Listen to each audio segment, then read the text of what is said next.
pre svoje deti by som chcela domov, aby sme mali svoje, aby sme si žili lepšie. Tak čo najlepšie, toto by som chcela, aby sa doučili, aby čo najviac sa učili v škole, aby zvládli to, čo chcú. Takže ja som dobrovoľníčkou v krízovom centre pre matky s deťmi. Ja sa venujem vlastne doučovaniu dieťatka, dievčatka. Takže my sa tak učíme, ale veľa sa hráme a rozprávame, takže... Je to niečo, čo som si myslel, že pôjde úplne inak, ako to išlo. Čiže väčšinou naše doučovanie vyzerá tak, že nejaký čas venujeme učeniu, keď sú domáce, zrobíme domáce. Treba, ale potom proste napríklad sa zahráme.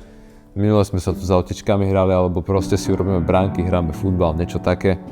Dobrovoľníci ma fascinujú v tom, že to nevzdávajú. Lebo samozrejme prídu ťažkosti, ako beží život. Pri prvých ťažkostiach nevzdajú svoju službu, zavolajú. A táto vzájomná komunikácia medzi mnou ako koordinátorkou a nimi ako dobrovoľníkmi je fantastické.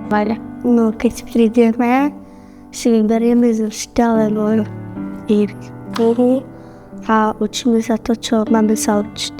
Robíme si aj domáce, aj sa učíme tak, aby sme vedeli. Mám iba 3-ročné skúsenosti s dobrovoľníctvom a tak sa učím aj ja.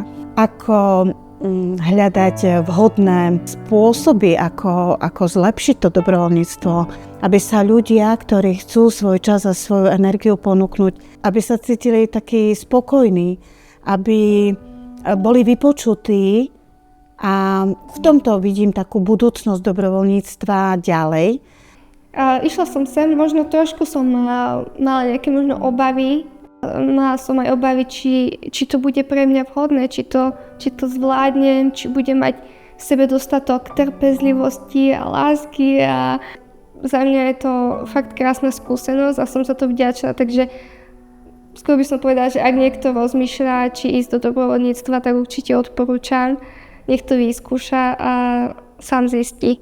Hej.